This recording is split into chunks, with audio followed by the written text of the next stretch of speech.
Okay, category column, first one, I will drop the category column here. Okay, sales W04. Category column, I'm going to use this category column. Category column, I drop it here. And then what I do is, for example, if I select furniture and technology, now you can make out the difference. This one, all function repeats the total sales value for all the three category across the rows, even though I applied the filter only on the furniture and technology category. It is simply disrespecting the internal filter and external filter.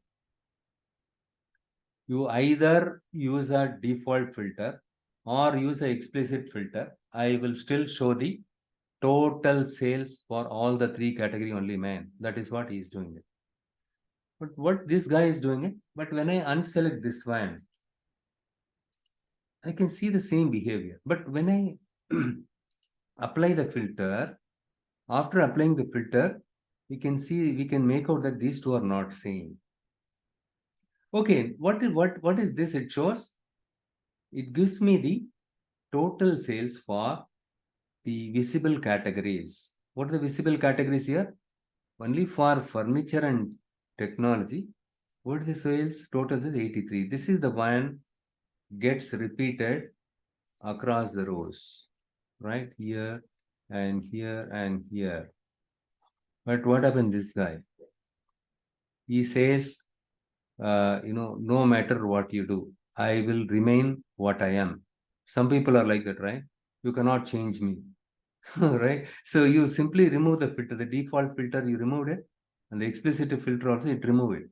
So all function simply remove all the filters, the default filter, the row level filter, and the slicer filter, simply ignore it.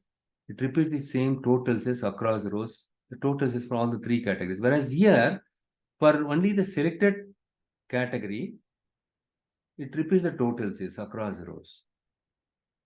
So what does it, so in this case, does it obey the row level filter? No, it doesn't obey the row level filter, but it obeys the external filter.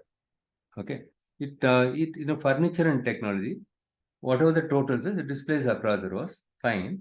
It obeys the external filter, right? The slicer, the external filter comes from a slicer in this case. It obeys this one. It's something like, some simple analogies in our family.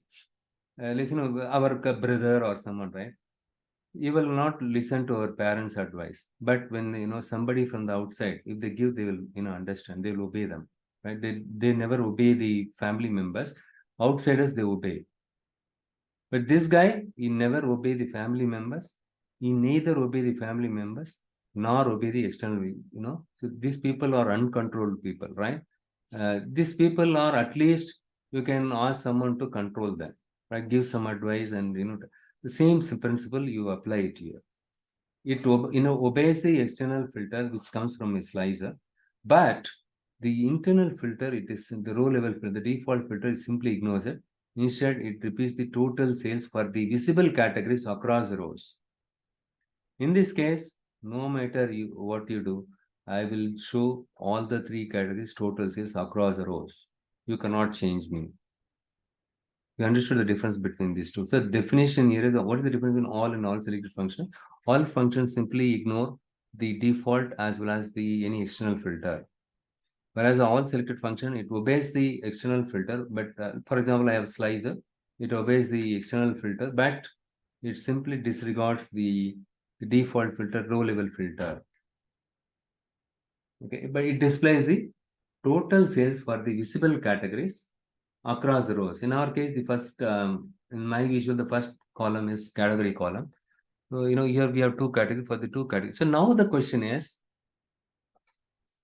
furniture, what is the total revenue? So give me the percentage of contribution by furniture and technology. You can tell them out of the total sales. If they ask you, give me the personal sales after the visible total, this one divided by this one and this one divided by this one. How you can do that? So again, look here, this is already there, right? So you need to create another measure like percentage of sales, all selected for our understanding. Okay. And what it is, the numerator, you take this value, numerator, total sales, and this one remains same. But denominator, you need to use this one. I will just show you this example also. I go to the modeling ribbon and I'm going to click on the new measure.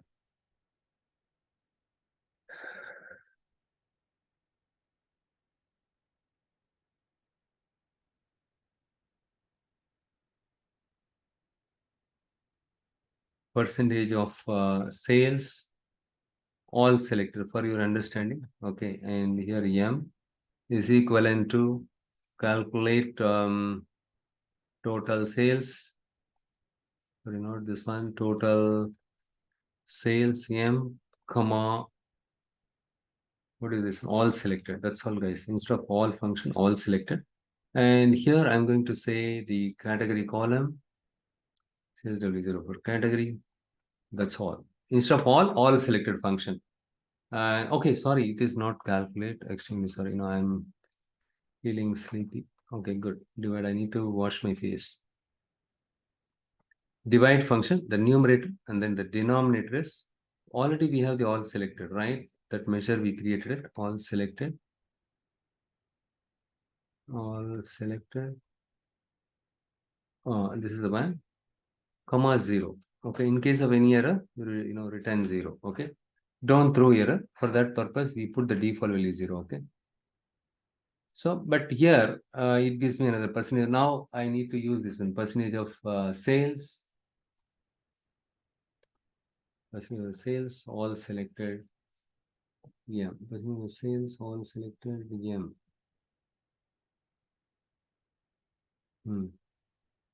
If you drop this here, what is going to happen? Look here. Percentage of sales, all selected. Yeah, correct. This percentage of sales all, this percentage of sales all. Yeah. So here we can say that out of this total sales for the visible categories, obviously, right, the denominator value is less, hence your percentage is more. If the denominator value is more, percentage value will become less, right? So here the 83 lakhs is lesser than 1 million, right? So hence it gives you 46%, 54%. With this, you can tell the technology for the visible category, technology outperforms. Okay, tops the rank. Okay, tops the sales, tops the sales in terms of percentage. Sometimes the percentage will give you the quick idea. Instead of looking at this big number, right? It gives you the quick idea. Sometimes when you look at, all the big numbers, you'll be biased. These are all somewhat same, right? But when you see 54% technology and 46%, but what is the overall contribution? All the categories, 34%, 39%. If they ask this kind of question, if they ask any kind of question, you should be able to answer it. And you can, likewise, you can perform advanced analytics. Okay. And with this, I'm going to wrap up. Yeah, you will be bored if I talk more. So what we'll do is this Monday again, we'll continue. And also in the meanwhile, you can watch my videos. Okay. And then you can practice it. Okay. If you say, let's say hypothetically, right? If you say,